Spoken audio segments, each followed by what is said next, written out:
Hello everyone, welcome back to the War Room, and today I'm going to review a game that I recently played at Thanksgiving called Long Shot, the dice game. Now I backed this, and it kind of slipped under my radar. I kind of forgot I had this, to be honest with you.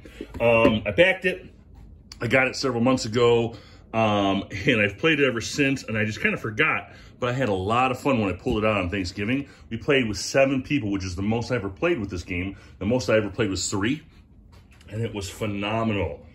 Phenomenal. So Long Shot the Dice game is a horse racing gambling game. What you're going to do is everyone's going to get a dry erase little board like this, okay?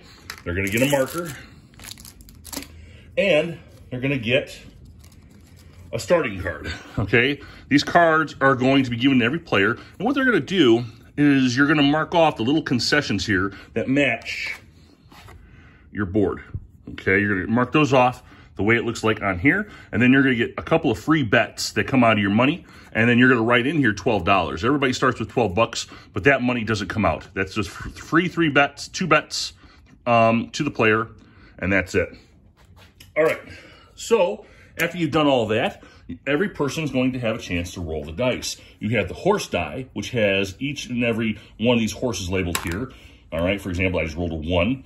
And then you have the movement die. You can go from 1 to 3 spaces. So you roll the die, and 2 just got rolled, and he's going to move 2 spaces.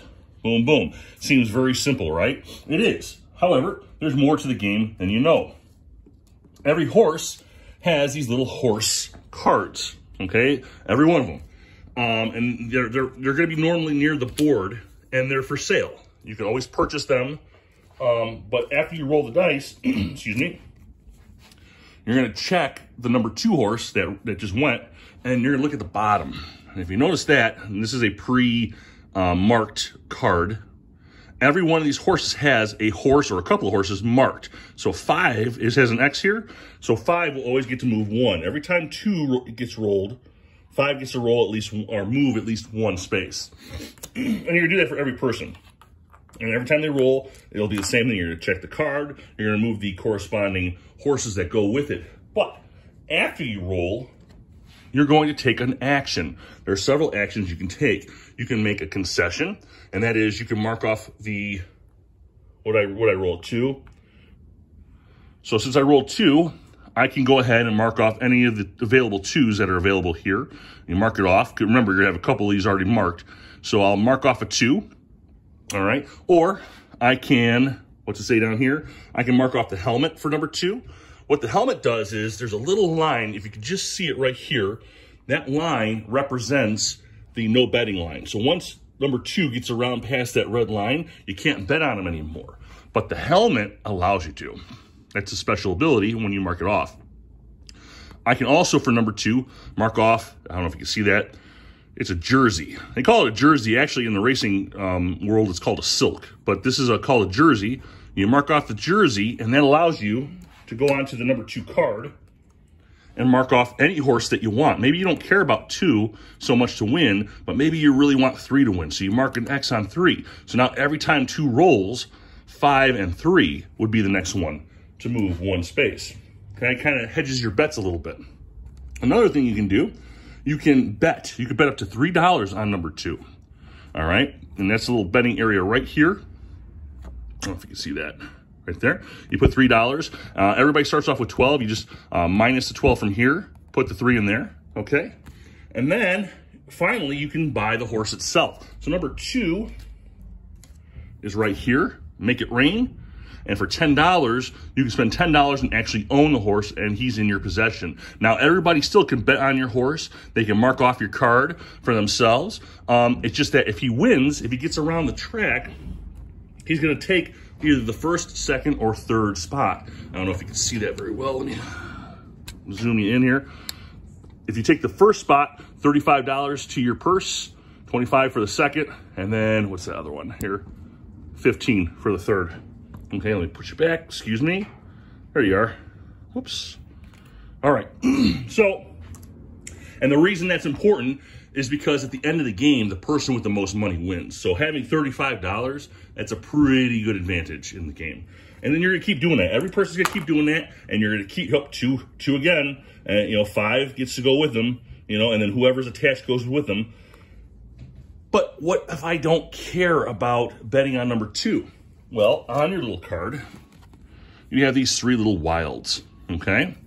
And these little wilds, you mark them off, and you can pretend that this die is any horse that you want. So if you want to make a bet, or if you want to buy the horse, or if you want to mark the silks or the helmets, you can go ahead and do that. It gives you options. But let's talk more about the concessions. The concessions are where the game is really, really fun. This is kind of like a bingo game inside of the actual race. And it's really where you're going to be glued to most of the time, because you get one of these little prizes whenever you complete a row or a column. Okay, so if I complete a row, I can pick any one of these prizes, mark it off, and get it. I can add $7 to my wallet. I can push back 2 horses, 2 spaces. I can push back 1, 3. I can add a $3 free bet. Doesn't come out of my money. I just add a free $3 bet to any horse I want. Excuse me. Down here, I can purchase any horse that I want. Instead of using the wild, I could do this. Same thing here. Helmet, any horse I want. I can add a jersey to any horse I want without using my wilds, and that's important. So that's where most of your gameplay is going to happen right there. I highly recommend this game. Why do I highly recommend this game? Because it was so damn fun. Very rarely do I see a game where, you know, you're so engaged, right? No matter what you're doing, when it's your turn, a lot of stuff starts happening, and you have to check out your horses and your bets and where's this game going and what's happening. When we were playing 7 players at Thanksgiving, 0 people were on their phones. 0. Because as soon as the person's done rolling their dice, you got to start doing your actions. You got to start doing your concessions and marking off your bets and stuff like that. And then it's your turn. And then you're rolling the dice. And the same thing, it's over and over and over again. You don't have time to go on InstaWhat and Face a Who and tweet. You know, it's garbage. You don't even think about it. You're so engaged. And what's cool about this game is it's a really good game. It's not serious. I mean, if you want a serious game, you could do Win, Place, and Show. This is from 1964, great condition. I love this game. This is a really cool but realistic game, but after you make your bets, you're just rolling dice over and over and over again. Not everybody is completely enthralled in the game. It's, you know, that's why we bet on it. We make real money bets, so it makes it more fun. But in long shot, every turn is your turn.